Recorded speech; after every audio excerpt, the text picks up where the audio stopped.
मोटा सीता बहुत पक्की लेख।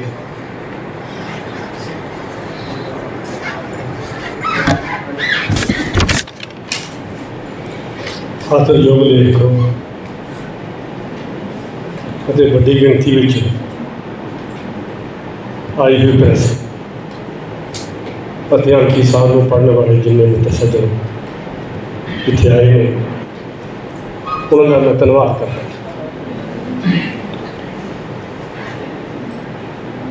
ਅੰਕੀ ਸਾਹਿਬ ਨਾਲ ਮੈਂ ਆਪਦੇ 30-35 ਸਾਲ ਗੁਜ਼ਾਰੇ। आपका बाप मैं 20 साल की उम्र तक 8-7 बार देखा सी। उदों पिछों उन्होंने मैंने पिता वाला ही प्यार दिता।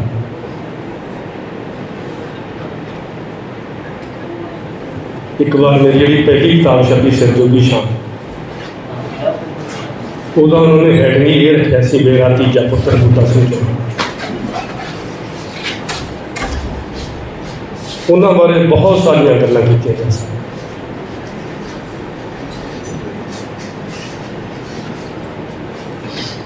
आम साहित्य के खेत्र की गल चलती होंगी,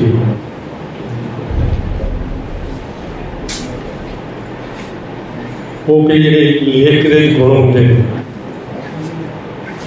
वो कुदरती गुण होंगे ने, वो भी लेख पर अंकी साहब सानूं कहते होंगे, वो कहते जे किसी के लिखण के 100% गुण ने वो ताही डिवैलप होंगे जे वो 100% मेहनत कर दिया।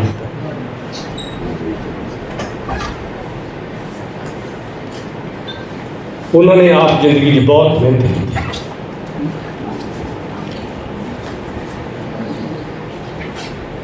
की। एक शेर है मेरा, अगौणे अग दे विच फुल औखे, अगौणे अग दे विच फुल औखे, सलाह देनी बड़ी आसान है। अंकी साहब के 2 बड़े सलाहकार सी, नावलकार सुखबीर और गुरबचन सिंह भुल्लर। उन्होंने सलाह देंदे होंगे, उत्साहित करते होंगे। अज जे गुरबचन सिंह भुल्लर का असीं नाम देखिए या सुखबीर का नाम देखिए, मेरा ख्याल काफ़ी पिछे है।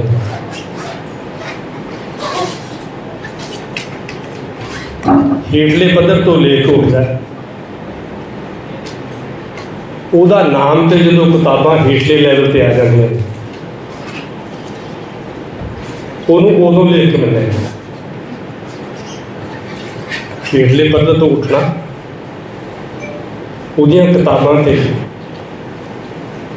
ਉਹਦਾ नाम थल्ले पद्धर ते। ये सफलता प्राप्त करने लिए अंकी जी ने बहुत कामना की। एक पासे उन्होंने नाम बन रहा सी, एक दुखों की जी लड़ी सी वो भी जीवन भर उन्होंने नाल चली।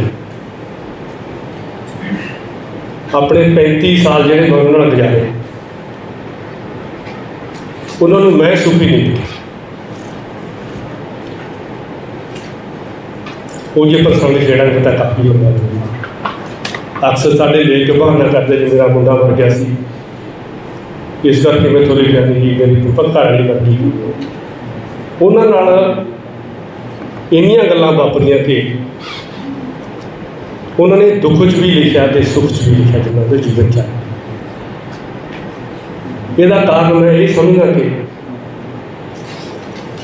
वो आपके कसब नाल, आपके साहित्यक किरतां नाल इन्ने जुड़े हुए सी कि उन्होंने होर गल्लां करनियां ते सुननियां बहुत औखियां लगदियां सी। इस करके उन्होंने मित्रों की सूची के ना लिखण वाला मैं कोई बंदा दोस्त नहीं लिखा। उन्होंने को जो पुराने टीचर मास्टर लगे आ भी जाते सी, बस 2-3 चक्कर उन्होंने को मार देते मुड़ के नहीं आते, क्योंकि वो समझ जाते सी कि इन्हों की रुचि है। उन्होंने साढ़े कुछ बंदियां ते गिला भी सी ना, वो कहता जब ये इकट्ठे होंगे है ये होर गल्लां क्यों करदे। ये सारे उन्होंने तत्त जिहड़े सी वो गवाही भरते हैं कि वो आपदे किरतां दे नाल जिहड़ियां लिखियां होंदियां उन्हां नाल वो जुड़ के रहिंदे सी। ये तो बिना जिथे किते वो विआह जांदे सी कि जां भोगां ते जाना पैंदा, आप वो निक्के निक्के सवाल करी जाते, वो सवाल दे विचों इन्ना कुछ कढ़ लेंदे सी कि जिन्ना उन्होंने लिखने चाहिए। उन्होंने लिखत का बड़ा पक्ष ये भी है, एक जिहड़ा बाहरी संसार दींदा सन ਉਹਦੇ बारे लिखना, एक जिहड़ा अंदरूनी समाज जिहड़ा अंदर विचर रहा है, ओलियां च विचर रहा है, अड्डो अड्ड रिश्तियां राही विचर रहा है, उस उन्होंने रचना कुछ बहुत गल्लां कीतियां जा सकदियां। हिम्मती ते मेहनती इन्ने सी, होया कि असीं जो मैगजीन शुरू किया है उन्होंने अंदाजन 30-40 शहरों के विच मैं उन्होंने नाल गया, सभावां च मिले, चंदे इकट्ठे किए, उन्होंने आप दा जिन्ने संबंध सी सारे उन्होंने भी सहयोगी राशि ली, वो राशि काफ़ी हो गई सी। इत्थे साडे कारतिया हुंदा राजकुमार उन्होंने देती, उन्हें अंकी साहब तो मांझे मांझे सी, मैं तो क्रांति पाली मां। अच्छा मैं लोगों ने कपड़े कुपड़े सौंप जो इकट्ठे किए सी वो बिच ही मेरे गए, बिच ही प्लाट प्लूट बिच चले, ये सारा कुछ। एक दिन मेरे को आए दफ्तर च, इतने कहते यार वो जवाक जे लुडो खेड़ते होंगे सी, वो 100 ते जाके फिर 7 के मूँह च आके जब 0 ते आ जाते, राजकुमार का है किया। अच्छा मैं क्या भगवान की सा जो तुम रोई जाने हो, मैंने रोने की लोड़ है। गल तो एक ही है भी आ गए। वो कहना फिर मैं ऐ नहीं छड्डदा, 0 तो फिर शुरू करके जिन्ने पैसे उन्होंने गए सी लखां सी वो इकट्ठे करके। अच्छा मैगजीन नाल फिर किवें जुड़े हुए सी। एक बार सानू किसी मित्र ने बुलाया होटल च, असी बैठे खाधा पीता, वो मेरा मित्र सी पहला, उभी जिहड़े हुंदे सी ते मैनेजर सी बैंक दे अपने पंजाब सिंध बैंक के, वो जान पछाण चलो उत्थे हुई। वो अगले दिन मेरे को जो किसी दफ्तर आए, कुछ मैं कहा कोई ना जी कदे आप उभी साहब के बैंक जावांगे, उन्होंने जीवन मैंबर बना दोगे 1000 रुपया लेके। वो हंस के कहते मैं तो तड़के बना भी आया। इन्नी जी एक्टिवनैस उस बाद होर दसदा मैं सुनो समा मेरा बद चल रहा है। वो उमर अड़की साहब इन्होंने गलों च पे ने सारे, वो तड़के 4 बजे उठते होंगे सी। एक बार मैं ठहरिया उन्होंने को जग पाने मैं तो बोलांगी, वो लेखकां दी पत्नियां नाल मुलाकातां होंदियां सी। वो जो मेरे को 5:30 बजे आए, आके कहते बूटे अजे तक तू उठा नहीं, मैं तो 3 लेख के झटकते खूब भाषा हुण 3 लेख जिहड़ा बंदा 6:30 बजे तक 6 बजे तक उठ के लिखूगा, ਉਹਦਾ ਪਰ ਤੁਸੀਂ ਦੇਖ ਸਕਦੇ। ਇੱਕ ਹੋਰ ਗੱਲ, ਉਹਨਾਂ ਨੇ 50 ਸਾਲ ਇੱਕੇ ਦਰਜੀ ਦੇ ਕੱਪੜੇ ਸਵਾਏ। ਜੋਗਿੰਦਰ ਸਿੰਘ ਉਹਦੇ ਮਰਨ ਤੋਂ ਪਹਿਲਾਂ ਕੰਮ ਛੱਡ ਗਏ ਸੀ। ਉਹਦੇ ਕਮੀਜ਼ ਦੇ 2 ਜੇਬਾਂ ਲੱਗੀਆਂ ਹੋਈਆਂ।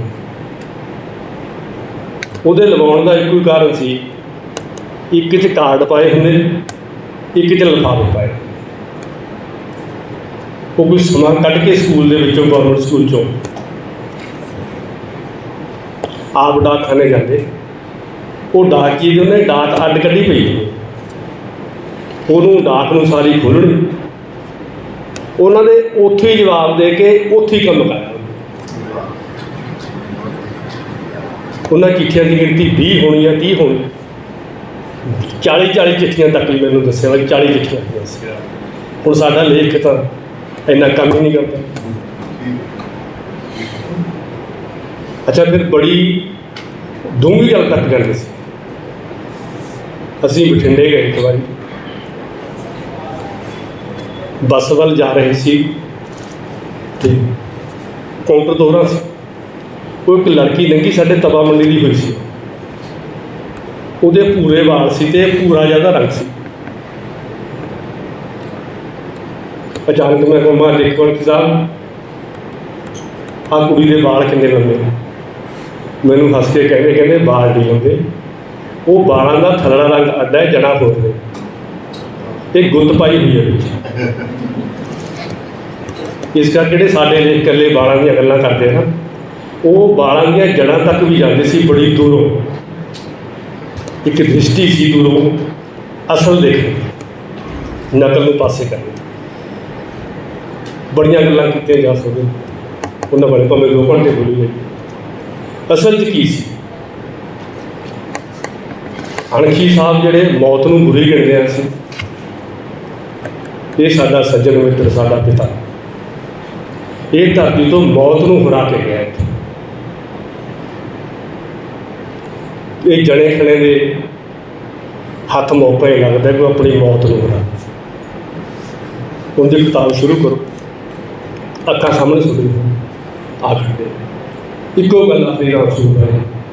ਪੰਜਾਬੀ ਦਾ ਕੋਈ ਵੀ ਕਹਾਣੀਕਾਰ ਇਹੋ ਜਿਹਾ ਨਹੀਂ ਹੈ ਕਿ ਜਿਹਨੇ ਆਪਣੀ ਟਕਸਾਲ ਪੈਦਾ ਕੀਤੀ ਹੋਵੇ ਲੇਖ ਹੈ।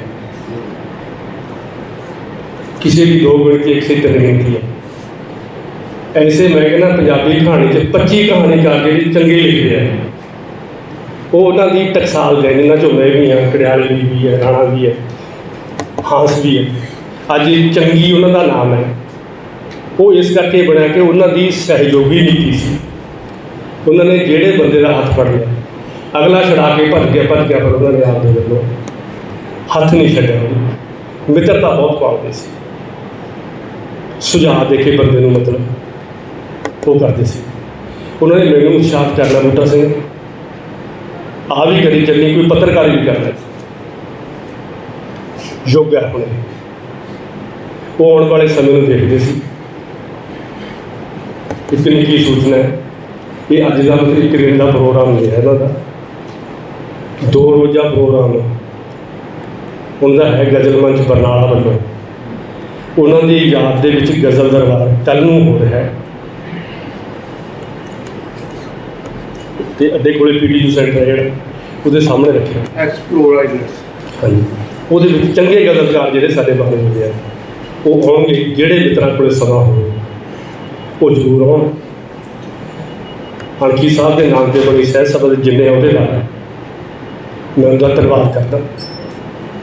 ਹਰ ਸਟੇਜ 'ਤੇ ਕਹਿੰਦਾ ਕਿ ਜਿੱਥੇ ਵੀ ਕਿਤੇ ਸਾਡੀ ਲੋੜ ਹੈ ਉਹ ਸਾਨੂੰ ਆਵਾਜ਼ ਮਾਰਨ।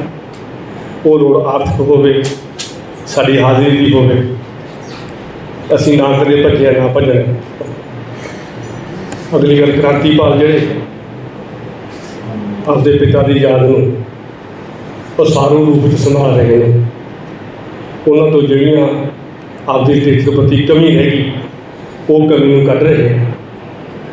ਐਡਾ ਵੱਡਾ ਨਹੀਂ ਮੈਗਜ਼ੀਨ ਦਾ ਪ੍ਰੂਫ ਵੀ ਪੜ੍ਹਨੇ ਬਹੁਤ ਔਖੇ, 400 ਬੜਾ ਮਿਹਨਤ ਦਾ ਕੰਮ ਹੈ।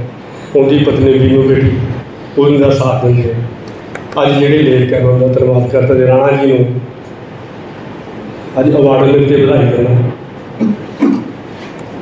ਇਹ ਵੀ ਬੇਨਤੀ ਕਰਦਾ ਕਿ ਜਿੰਨੀਆਂ ਕਹਾਣੀਆਂ ਹੁਣ ਲਿਖਦੇ ਨੇ ਉਹ ਦੁੱਗਣੀਆਂ ਕਰਦੇ ਨੇ। ਕਿ ਅੰਕੀ ਸਾਹਿਬ ਜਿਹੜੇ ਕਹਿੰਦੇ ਹੁੰਦੇ ਸੀ, ਕਹਿੰਦਾ ਯਾਰ ਇਹ ਮੁੰਡੇ ਖੁੰਡੇ ਕਦੇ ਕਦੇ ਕਹਾਣੀ ਲਿਖਦੇ, ਇਹਨਾਂ ਦਾ ਨਾਂ ਨਹੀਂ ਬਣਦਾ।